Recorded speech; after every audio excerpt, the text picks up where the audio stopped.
여러분 안녕하십니까. 7월 5일 새벽이 되었습니다. 저는 책입니다. 솔직히 좀 컨디션이 엉망입니다. 집안에 우환도 있어서 말입니다.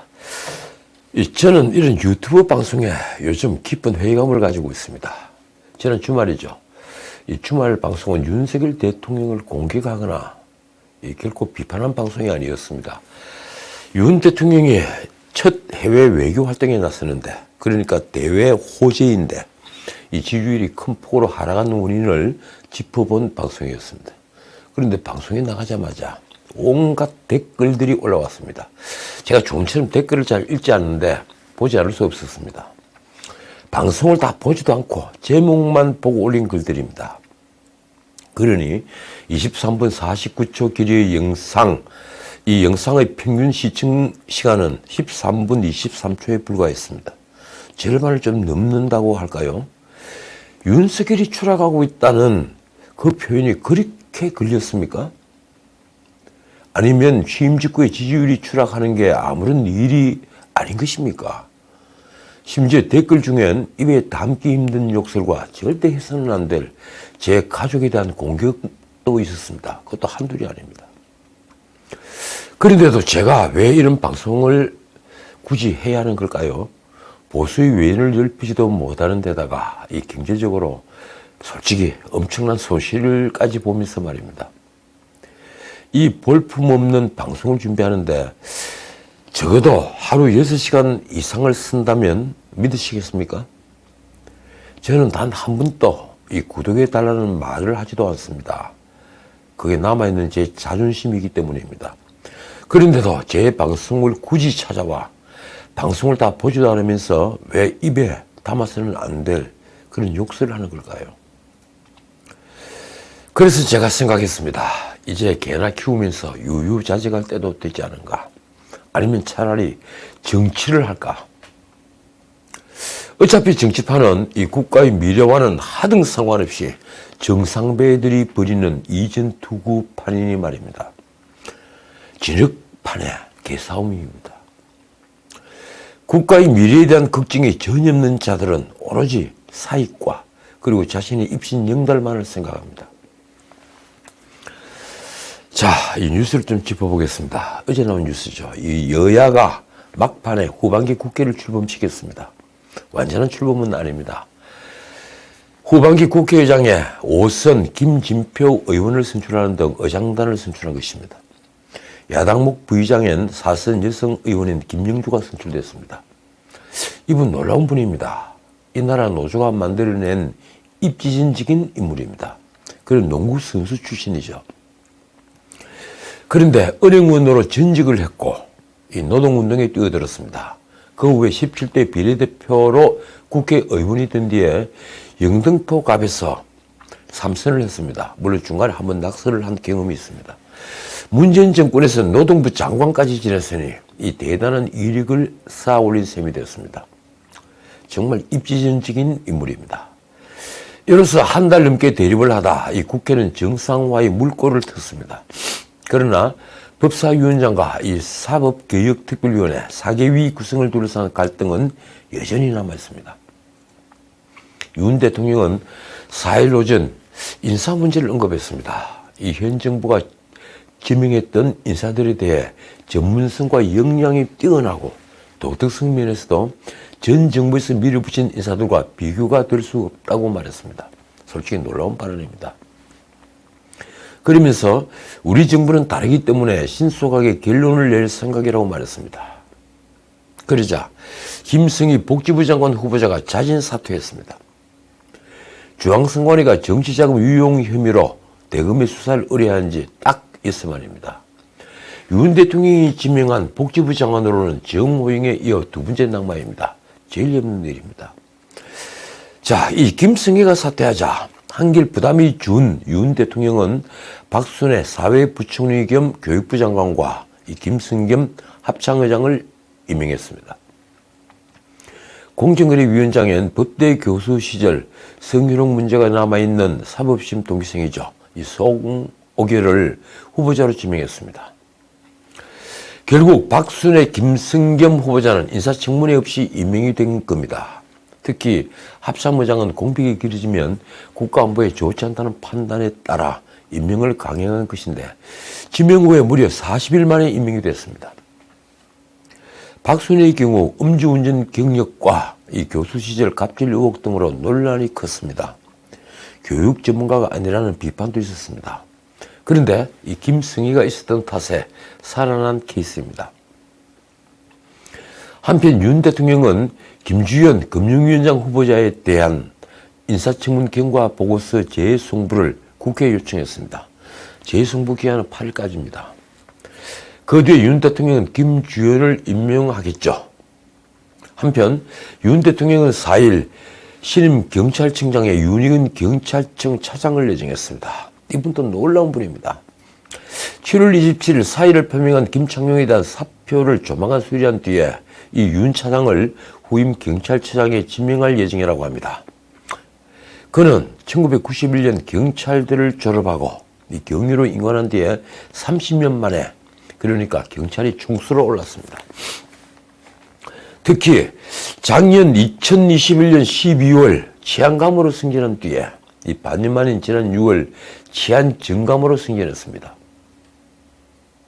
그리고 한 달 만인데 그가 경찰청장이 되면 1년 만에 3계급을 뛰어넘어 치안총감으로 초고속 승진을 한 셈입니다.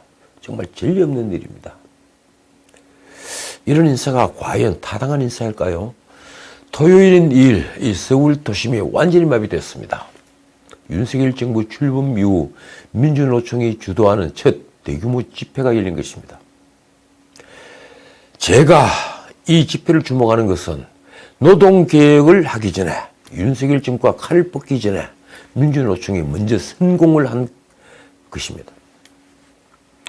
민주노총 추산으로는 6만 명이 벌인 시위인데 이 민주노총 공공운수노조 그리고 건설노조, 서비스연맹 등이 참여했습니다. 이 서울 도심은 도로가 통제되었습니다. 그 중에는 시간을 다투는 급한 사람들도 많았을 것입니다. 낮 12시쯤부터 시청 인근에서 사전 집회를 벌인 뒤에 오후 3시 넘어서는 전국 각지에서 모인 조합원들이 세종대로와 서울광장일대로 집결해서 본 집회를 벌였습니다. 이 집회로 세종대로 왕복 8차로 중에 6개 차로가 통제됐습니다. 특히 시청 교차로부터 광화문역까지는 단 한 개의 차선만 통행이 허용됐습니다. 누가 그들에게 이런 자유를 준 것입니까? 경찰은 민노총 측에 집회 금지를 통보했지만 서울행정법원이 참가 인원 그리고 행진 경로 등 조건을 따라 집회를 일부 허용했습니다. 그런데 그 조건이 사실상 이번 도심 마비를 불렀습니다. 급 결정을 한 판사는 과연 광화문에 나가보기나 한 걸까요? 행진 참가 인원은 3만 명으로 제한할 것, 버스 전용 차로는 침범하지 말 것 등의 조건이니 사실상 도로를 점거한 대규모 시위를 법원이 허용한 셈입니다. 뒤에 붙인 조건인 행진 구간을 1회 안에 최대한 신속하게 통과해야 하며 행진 시간이 끝나는 오후 6시 30분에는 즉시 해산해야 한다는 것은 아마 법원의 면피용 조건일 것입니다. 붙이나 마나 조건 말입니다. 이들의 명분은 이렇습니다. 윤석열 정부의 반노동, 친재벌 정책을 규탄하기 위해 모였다. 반노동, 친재벌이라고 했습니까? 조합원들은 노동자는 죽어난다. 이 물가 폭등 못 살겠다라고 지킨 피켓을 들었습니다. 민노총 위원장 양경수의 말입니다. 위기 때도 위기를 벗어난 때도 늘 채워지는 것은 재벌, 부자들이 곶감뿐이었다. 비정규직이 천만인데 단 한마디 말도 아무런 대책도 없다. 정말 그렇습니까? 저는 재벌 편도 아닙니다. 물론 흔히 말하는 귀족노조 편도 아닙니다. 그런데 경제위기 때 이 재벌이 곶감만 채운다는 말은 어폐가 있는 말입니다. 경제위기가 닥치면 재벌뿐 아니라 노동자와 서민 모두 엄청난 고통에 빠집니다. 제가 보기엔 비정규직이 고통받는 건 맞습니다만 과연 이 나라 귀족노조가 이 보통 사람들이 겪는 고초를 겪었습니까? 저는 귀족노조들이 비정규직을 위해 스스로 봉급을 깎았다는 뉴스를 아직 본 적이 없습니다. 집회 참가자들이 든 피켓의 글은 충격적입니다. 노동자는 죽어난다. 물가 폭등 못 살겠다. 정말 고통받는 노동자는 귀족노조에 가입하지 못한 90%의 노동자들입니다. 그런데 노동자가 죽어난다니요. 빚더미에 올라앉은 자영업자들이 죽어나가는 것은 보이지 않습니까? 어쨌든 윤석열 정부의 노동정책을 강력하게 비판해온 민노총이 정부와의 대립에 먼저 공격의 나팔을 분 셈이 됐습니다. 민노총은 이날 자신들이 전체 노동자를 대변하는 듯이 이런 말을 했습니다. 말로만 투쟁하는 것이 아니라 이제는 정규직, 비정규직 구분 없이 몰상식한 윤석열 정권을 더 이상 놔두지 말고 투쟁에 나서자. 상식과 공정을 내세운 윤석열 정부가 몰상식한 정부가 되었습니다. 그들은 윤석열 정부 책임져라라는 피켓을 들었는데 아직 윤석열 정부가 내놓은 노동정책이 없는데 뭘 책임지라는 것인가요? 하긴 민노총은 전체 근로시간을 늘리지 않되 상황에 따라 근로시간을 유연하게 운영할 수 있도록 하겠다는 윤 정부의 주 52시간제 개편 작업을 두고도 이 노동시간을 무한정 늘릴 수 있도록 하는 것이라고 반발을 한 바 있습니다. 어쨌든 이번 집회는 경찰 수산으로도 5만 명입니다. 경찰 추산 8만 명이 참가했던 2015년 11월 민노총의 민중 총글기 대회 이후에 가장 큰 규모입니다. 친노조였던 문재인 정부에서는 이런 규모의 집회가 없었습니다. 민노총은 윤 정부가 노동개혁을 하겠다고 나서자 그 내용도 나오기 전에 일찌감치 강경투쟁 노선을 선택한 것입니다. 그렇지 않아도 언론은 민노총이 이미 곳곳에서 실력 행사를 하고 있다고 보도했습니다. 지난달 한국타이어 대전공장에서는 금속노조 조합원들이 경트럭용 성형설비 가동을 무단으로 중단시켰습니다. 현대제철노조는 이 특별 경력금을 요구하며 5월 초부터 당진 제철소 사장실에서 2달째 점거농성 중입니다. 하지만 윤석열 정부는 노조의 이런 불법 행위에 대해 적극 대응하지 않습니다. 이래도 친재벌입니까? 최근 화물연대 총파업 협상에서 끌려다니다가 일방적으로 양보하고 화물연대 측의 요구사항을 대부분 들어주면서 이 민노총에게 자신감을 심어줬다는 분석마저 나왔습니다. 윤석열 정부는 화물연대 협상에서 올해 말 폐지 예정인 안전운임제를 지속 추진하고 컨테이너와 시멘트 운송 차량에 적용하던 안전운임 대상을 다른 분야로 확대하는 논의를 이어가기로 하면서 일주일 만에 파업을 끝냈습니다. 사실상 노조의 요구를 전부 다 들어준 겁니다. 차주의 최저 수입을 보장하는 안전운임제가 시장경제 원칙에 위배된다는 지적에 대해서는 윤석열 정부는 노조 편이 되어서 입을 닫고 있습니다. 언론은 노조의 불법 행위를 좌시하지 않겠다던 윤석열 정부가 저자세를 취하면서 윤 정부에서도 민노총 방식이 먹힌다는 학습 효과를 만들어준 셈이라고 썼습니다. 말하자면 정부는 좋은 게 좋다는 식으로 강경노조에 유화적이고 법원은 불법 집회를 사실상 허용하는 일이 지금 벌어지고 있는 것입니다. 진짜 어려운 곳이 어딜까요? 최근 경제지를 보면 진짜 어려운 곳은 대기업이 아니라 중소협력사인 것을 알게 됩니다. 늘 그렇지만 말입니다. 무너지는 중소협력사, 휴폐업 작년보다 36% 늘었다. 이런 기사가 여기저기서 보입니다. 3고 시대의 중소협력사들이 먼저 고사 위기에 처한 것입니다. 원료비는 치솟아 이 공장을 돌리면 돌릴수록 손해가 커지지만 돌리지 않을 수도 없다고 합니다. 폐업하는 중소기업들이 중고장비 매물이 15%나 증가했다는 뉴스도 있었습니다. 폐업 중소기업들이 기계설비를 처분하는 자산거래 중개장터에 따르면 올해 상반기 등록 물건은 318건으로 지난해 상반기 276건보다 42건, 15.2%나 늘었습니다. 한국산업단지공단에 따르면 국가산업단지 입주기업 중에 휴폐업 기업은 올해 1월부터 5월까지 218개로 전년 동기 160개보다 58개, 36.3%나 늘었습니다. 대기업 납품업체들이 밀집한 이 인천과 경기 안산에서 휴폐업이 특히 많았습니다. 비상경제장관회의에서 추경호가 한 말이 이렇습니다. 하반기에도 수출업체들이 처한 여건은 녹록지 않을 것이다. 수출 중견기업 무역금융을 당초 계획보다 40조 원 이상 확대하겠다. 어쨌든 수출을 주력으로 하는 한국 산업 생태계가 흔들리고 있습니다. 이 와중에 규모가 작은 협력사들이 맨 먼저 타격을 받는 모습입니다.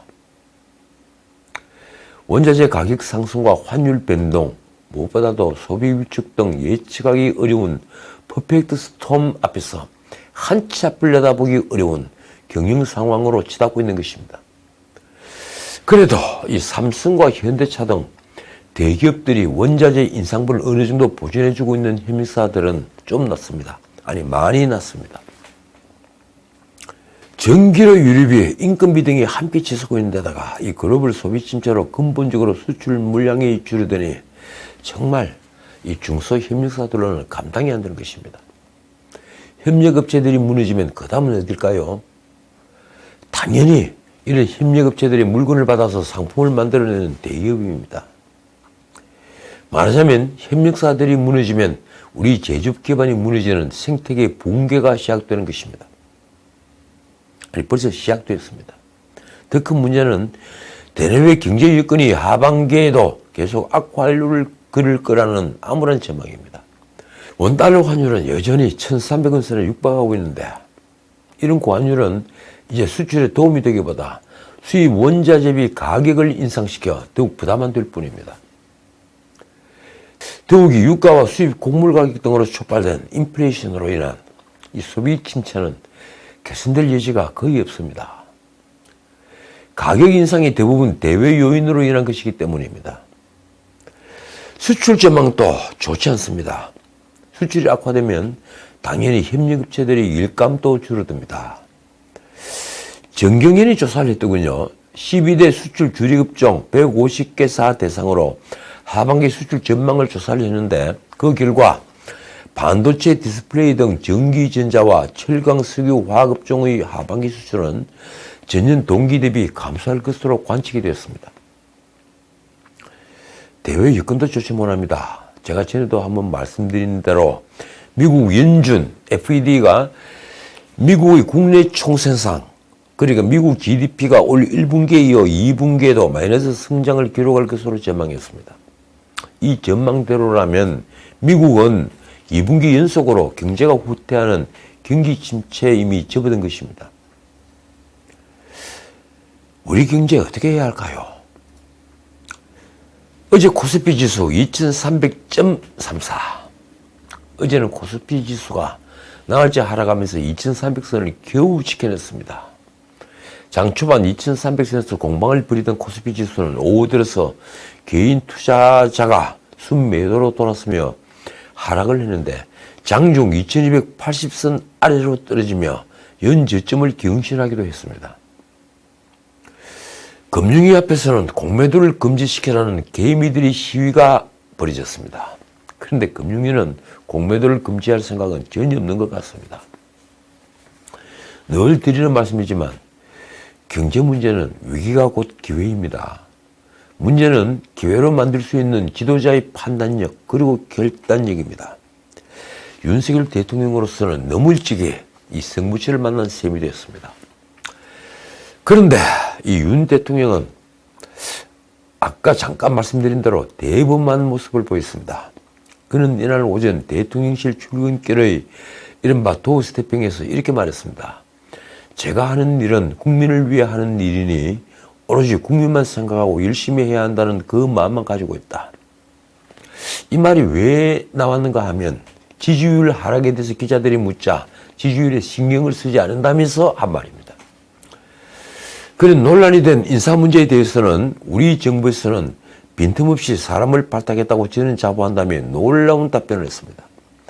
전 정부와 비교할 바는 아니라고 생각한다. 도덕성 면에서도 이전 정부에서 밀어붙인 인사들을 보면 비교가 될 수 없다. 윤 대통령은 경제 위기에 대해서는 또 이렇게 말했습니다. 하여튼 어려운 경제 위기를 극복하려면 다 함께 힘을 합쳐야 한다고 생각한다. 그러니까 그는 힘을 합치자는 말 외엔 그 어떤 보관도 내놓지 않았습니다. 그런데 통치자로서 어찌 고민이 없겠습니까? 자, 다른 얘기 짧게 마치고 마치겠습니다. 이준석의 말이 다시 뉴스가 됐습니다. 윤석열 대통령의 국정 지지율이 하락하자 참지 못하고 또 말을 보탠 것입니다. 하긴 자신의 운명이 걸린 7월 7일 윤리위는 다가오는데 사방이 적분인 고립무원이 신세입니다.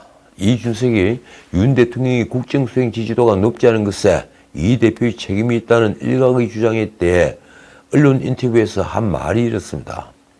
저 때문이라고 하기엔 저한테 역할이 너무 없다. 제가 역할을 맡으면 20일이면 해결할 자신이 있다. 아니, 당대표에게 어떤 역할을 더 맡겨야 합니까? 그는 지난 1일에는 방송에서 당대표는 윤리위원회 해체 권한도 있다며 아주 간 큰 소리를 외쳤던 사람입니다. 결국 자신에 대한 친윤계의 공격이 이번 윤리위 사태의 배경이라는 게 그의 생각인 것 같습니다. 과연 그런가요? 이준석의 극렬 지지자들은 이 커뮤니티 FM 코리아라고 있더군요. 이 극렬 지지자들은 이 대표가 실제 징계를 당하면 윤 대통령의 지지율이 떨어질 것이라고 주장합니다. 그런데 당 내부에 형성된 반 이준석 교류는 해소되기는커녕 점점 강해집니다. 언론에 보도된 친윤 핵심 인사의 말대로 그것은 이준석 본인이 자극적 언사와 가벼운 행동으로 스스로 적을 만들었기 때문입니다. 이런 판에 다시 김종인 얘기를 하지 않을 수 없습니다. 언론이 크게 다루고 있으니 말입니다. 김종인이 언론 인터뷰에서 한 말에 정말 기가 막힙니다. 그는 이준석에 대해 승수하지 못한 것은 결점이지만 선거 승리에 공이 있는 젊은 대표를 고립시키는 것은 맞지 않는다고 말했습니다. 보수 정당의 30대 당 대표라는 새싹이 돋았으면 잘 가꾸어 줘야 하는데 오히려 새싹을 밟으려 하는 것 같다 안타깝다. 이게 무슨 말인가요? 결과적으로 대선과 지방선거 승리에 공을 세운 대표를 고립시키느니 내쫓느니 하는 것은 맞지 않는다. 보수의 새싹이라고 했습니까? 언제는 당대표의 나이를 물어서는 안 된다고 말하면서 말입니다. 다른 사람이라면 몰라도 적어도 김종인은 그런 말을 할 자격이 없습니다. 돌이켜보면 권력을 쫓아 이 보수와 진보를 넘나들면서 좌우를 넘나들면서 보수의 정체성을 무너뜨린 핵심 인물이 바로 김종인이기 때문입니다. 자, 오늘은 여기까지입니다. 그 김종인은 이 인터뷰에서 임기 초 대통령 지지율 하락이 이례적이다라는 질문에 이렇게 답했습니다. 정권 교체를 내세웠던 윤 정부가 출범 뒤에 국민에게 와닿는 확고한 비전이나 대표 상품을 제시하지 못했다. 민간주도 경제성장 같은 과거에 한 번쯤 들어본 적이 있는 이야기만 하고 있다. 결국 윤 대통령에 대해 자신은 대표 상품을 만들 자신이 있다는 어필입니다. 차기 총리를 노리는 겁니까? 그럴 수도 있겠죠. 노동이사제도 그중 하나지 않습니까? 결국 배를 산으로 가게 해야 한다는 것이겠죠. 윤 대통령에게도 사방이 적입니다. 저는 그저 웃겠습니다. 지금까지 전우책이었습니다.